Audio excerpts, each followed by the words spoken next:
What's up guys, Kyle here again, and today we're going with the old-fashioned intro. We are checking out the XD100 amplifier from Lickliter Amps.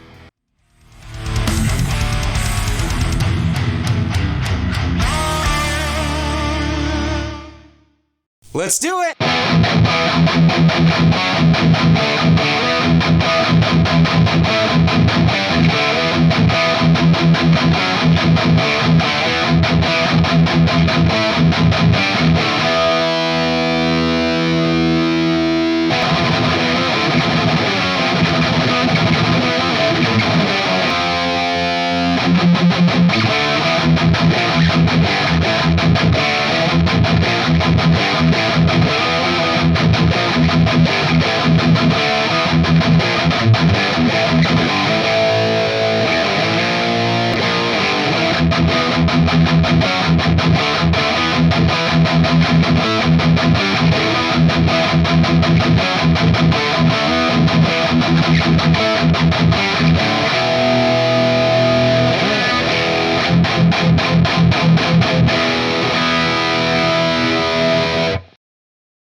Alright guys, hope you're doing great out there today. If this is your first time here at my channel, my name is Kyle, and what I do is I take all sorts of awesome high gain related guitar equipment, I record it with a simple setup, and I give you the unprocessed audio on your end, served up with a little side of creamy vocal bliss. So if you're into E standard thrash riffs, dropsy hardcore riffs, and dudes that can't quit messing around with their chapped, dry, super painful lips, you're in the right place. Consider hitting the like button and subscribing on your way out so you don't miss any more of my stuff.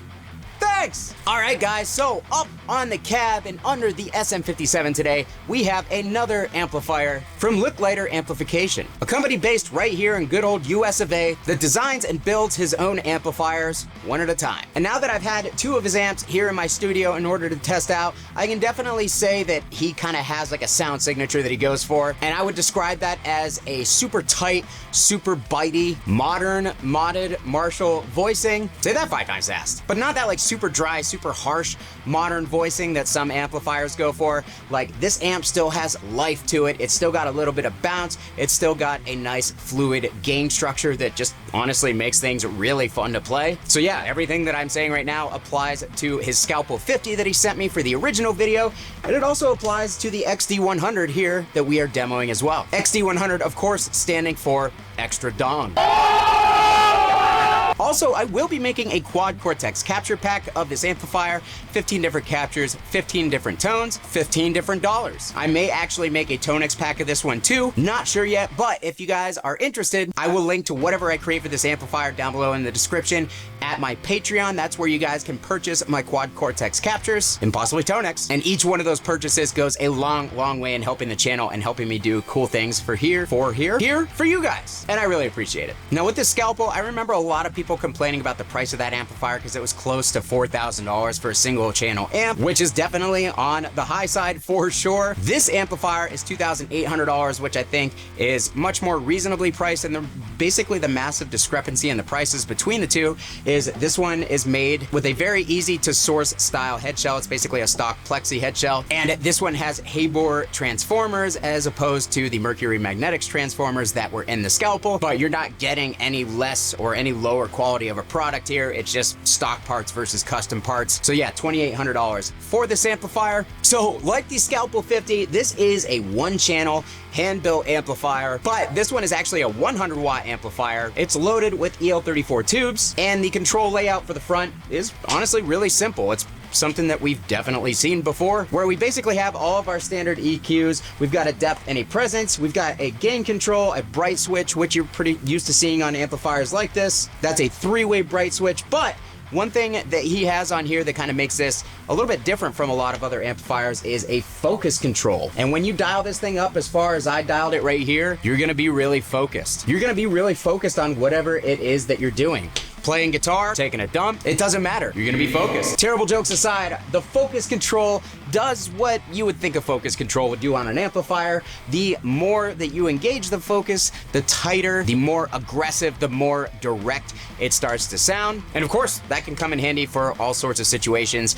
This amp is already super tight out of the box, even with that focus control basically set to 0, which 0 is actually, maxed out. And then the more that you dial it counterclockwise, the more focused the amp gets, so it's a little bit counterintuitive, but one sweep through the knob and I think that you'll grasp it. It took me 3, but you're smarter than I am. So yeah, obviously this amp is going to excel at modern tones and it's going to excel at super tight controlled tones. And because it's so tight and so aggressive when you have that focused engaged, and the fact that it already has really, really good string clarity and separation, you are going to be able to get some extremely clear, extremely articulate tones out of this thing, for better or for worse. Because if you're like me and you suck at guitar, it's gonna make you feel bad. And then rounding out the controls on this amplifier, on the back of the amplifier, we have one control. That is a damping control, and what that essentially is, the way that I understand it, is kind of like a negative feedback control. I have it dialed all the way down right now because, as you guys will see, this amp is very bright, very aggressive. You can totally dial it out if you want to, but the way that I have it dialed in is basically to get a little bit of a smoother tone, or at least a smoother tone for this amplifier. And that is it as far as the controls, guys. This is a very simple amplifier. It is extremely purpose-built. The only other thing to really mention is that this has a tube-driven effects loop, which I, of course, will not be using because I don't play stupid, weak loser music that requires effects. And as I mentioned before the intro clip in this video, we were going straight into the amplifier, no boost, no EQ pedals, nothing, with the same guitar that I use in all of my other amp demos. And in almost every single one of those amp demos, the very first clip to get the tone that I like out of it, it requires an overdrive out front to get the tightness and the punchiness, as well as the saturation that I typically go for. This amp doesn't need it because it is extremely tight right out of the box, even with that focus control basically set at 0. But that doesn't mean that it's sterile and it's lifeless and it can't take overdrives, because the thing takes overdrives awesome too. It's got a ton of low end, so you're not going to be hurting for low end even if you kick in a boost. It's honestly, it's a really cool amp, guys. Do you believe me yet? I hope so, because I'm being paid to say all this. I'm not being paid to say this. I am being paid. This is a sponsored video. Lickliter has sent this amp to me on loan, and they are paying me to share it with you guys here on the channel. I was given no talking points for this amplifier. In fact, he sent the amp and said, here, tell me what you think, make a video, and that was literally it. So everything that you guys are gonna hear in this video, as far as what I'm saying, is going to be my honest thoughts and opinions. You can feel free to take all that with a grain of salt. Don't blame you at all, but just know that I'm gonna give you my honest thoughts and opinions, as I always do. Keep that in mind. So yeah, we're gonna demo this amplifier with a number of different guitars, a number of different pickups and tunings. And actually at the end, for reasons that I'll explain a little later in the video, I'm actually gonna swap out the cab for one last riff. So to revisit that intro tone, I was using my Gallagher Typhon with the Seymour Duncan distortion in the bridge, going directly into the amplifier. We have my 1999 Mesa traditional 4x12 cab with the stock vintage 30s, SM57 on that V30, no post-processing.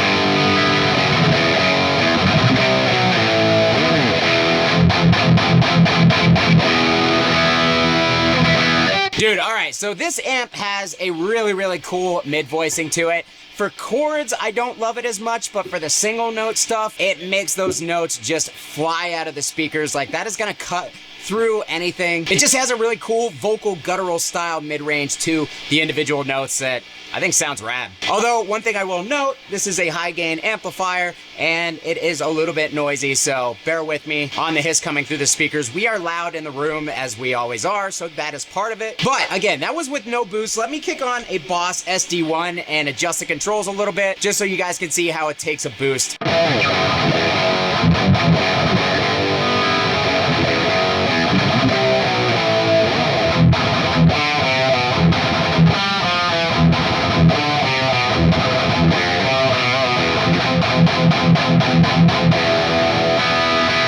Alright guys, so as you can see, with the Boss SD1 kicked on, it is not too sterile, it's not super noisy, it's not thin, or, you know, it just takes a boost really, really well, which for super tight and more modern sounding amplifiers, a lot of the times, that is not the case, but this thing is going to be super versatile even with that single channel because of its ability to be tight on its own, but also take a boost really well. I did turn the bright switch. I had it in the right position, but now it's in the wrong position. No, it's in the center because when I had it off to the right, it was a little bit noisy when I turned on the Boss SD1, and that's because there's probably some sort of bright. It was a little bit noisy, so popping it back in the middle, it had a little less gain, a little less brightness, and it just worked with the boost much better, in my opinion. So now, let's grab a guitar with PAF pickups.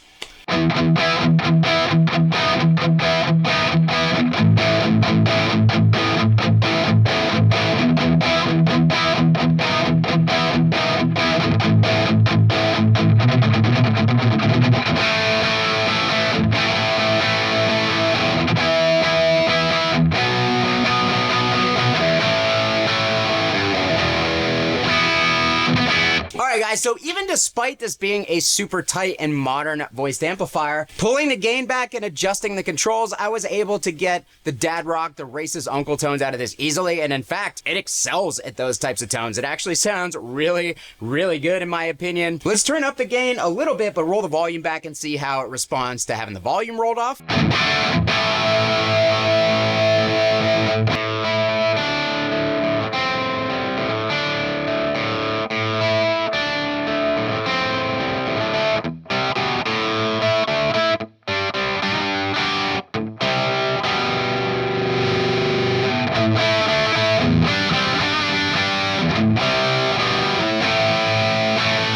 Alright guys, so rolling the volume off, it definitely lowered the gain, but overall it just kind of sounded like it was being choked a little bit, so I feel like this amp probably is sensitive to the input in that it needs a stronger signal in order to get the best out of the input stage. I could be totally wrong, but just in my brief trial there of rolling the volume off, it sounded a little weak. It didn't sound like it took that super well. So that being said, let's see if we can get a high gain tone with this thing.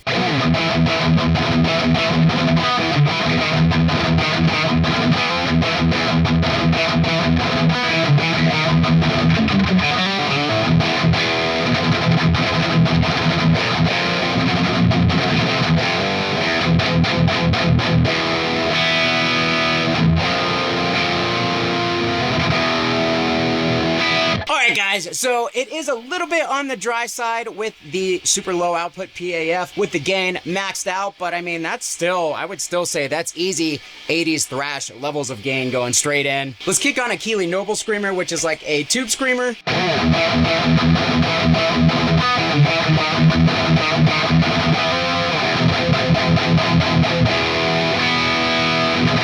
Real quick before we move on to the actives, guys, I just want to talk about the EQ because right now I have the amp dialed a lot different than I did at the beginning of the video, and I'm kind of finding that balancing the high end and the mids and the presence in different ways results in slightly different tones. I will say the mids are very high on the control in the frequency range, so the high and the mid both kind of almost act as treble controls because the mid control definitely adds a whole lot of brightness when you start to dial it up. We've also got the high control, we've got the presence, and then on the back we've got the damping. So there are a lot of ways to control the treble on this amplifier, and I think that you'll find a lot of ways to dial the amplifier in. So real quick, one more time, I'm going to show you how it is dialed here, and then I'm actually going to pull the high and the mid back and just bump the presence.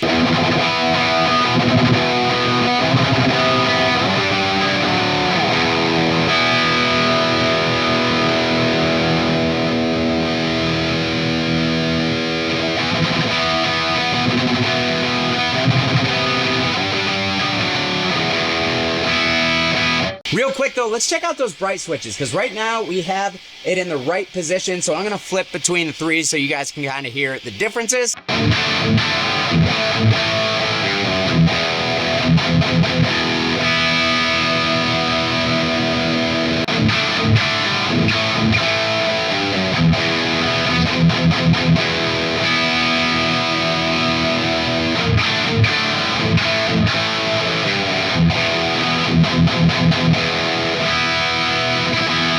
So let's go back to the middle, and then finally I'm going to dial up the damp. We're going to start at 0, and then I'm going to go all the way through the range.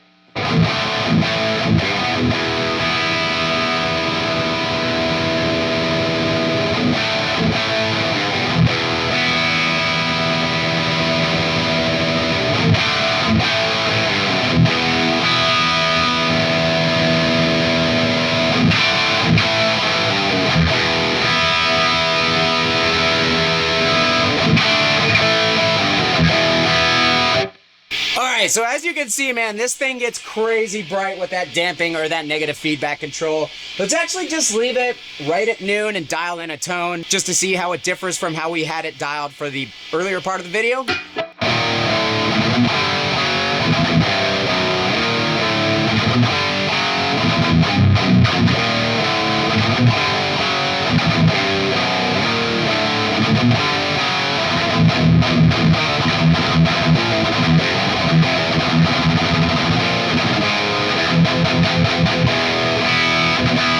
Alright, so even with the damp or the negative feedback control at noon, we can still balance out the top end. That presence control is really powerful, has a lot of sweep on this amplifier. So no matter what you're doing with the damping or the high end, you're really going to be able to control everything with all the controls that you have here. That's why they're controls, because they're for controlling things. So you're in control. Let's try active pickups.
Alright guys, so with both of the guitars loaded with active pickups, we were going straight in, no boost in front of the amplifier, incredibly tight, tons of saturation, really just like liquid feel, like the notes were just flying off the fretboard. Even though it's clean and articulate sounding, it's still an easy to play amplifier. So like I said, man, this thing is a lot of fun. So on to drop C.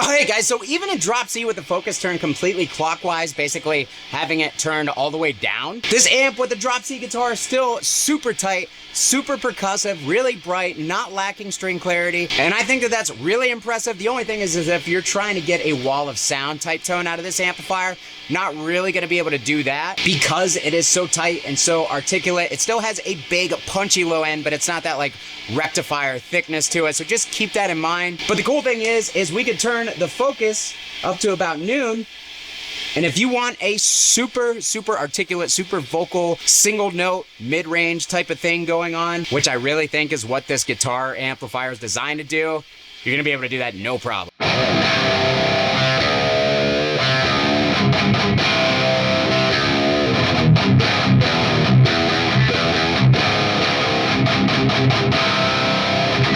So yeah, really cool single note stuff going on with this thing. Let's turn the focus all the way up.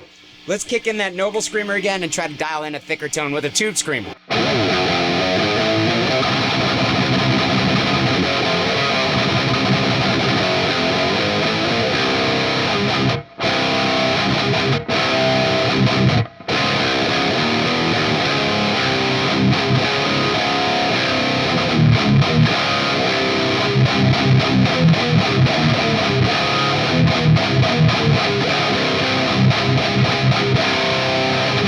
Alright, so you can actually thicken it up, and I was wrong. You just have to get more creative with the controls. Sometimes I should learn to take my own advice. Yeah, we have it dialed in here. That was a super thick, gnarly, honestly killer drop C hardcore tone with that Noble Screamer engaged. So yeah, let's move on to the baritone.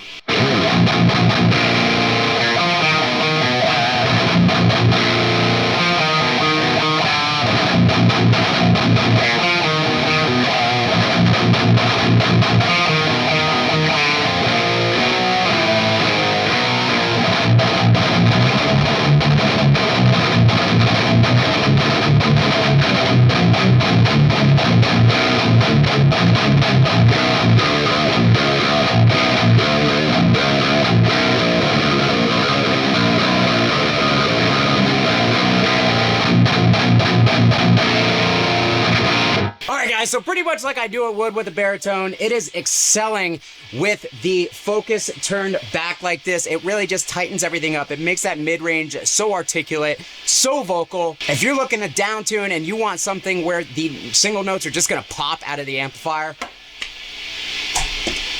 this is it. Let's switch that cab. I'm gonna play a riff back to back so you guys can kind of hear the difference between the 8 ohm Mesa, which is very mid forward, and a 16 ohm cab, which I think is gonna bring a little bit more top end sizzle.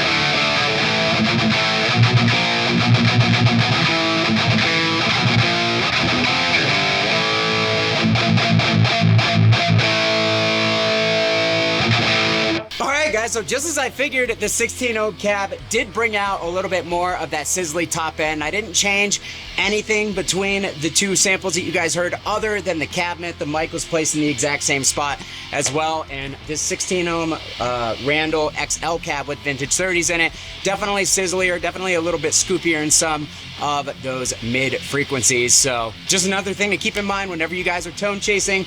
That would be one of my only complaints about this amp for my personal taste. It just didn't quite have that sizzly top end that I like out of something like a Record Fire or a 6505. But if you don't like the fizziness out of those amplifiers, then something like this could be exactly what you're looking for. So with that being said, guys, I'm gonna get out of here. Thank you so much for watching. Let me know your thoughts about the Lickliter XD100 amplifier. I had a lot of fun playing through this thing. I wanna know what you guys heard on your end though. Is this an amplifier that you'd be interested in purchasing for yourself? Did you like the tones? Are they not your thing? Whatever it is, let me know down below in the description. Huge shout again to Lickliter for sending this amplifier to me in order to check out on the channel. And just a reminder, pick up that Quad Cortex capture pack and possibly that Tonex pack, not sure yet. It massively helps the channel out, guys. Selling stuff like that not only gets you some really awesome tones to play with on your end, but it also goes a long way in helping me be able to fund the channel and be able to do cool stuff for the channel. So that's it. Hit the like button if you liked the video. Subscribe if you're not already subscribed. Thanks so much for watching, guys. Kyle here again. We'll see you next time. Goodbye. You know what this wall is missing? Another amp.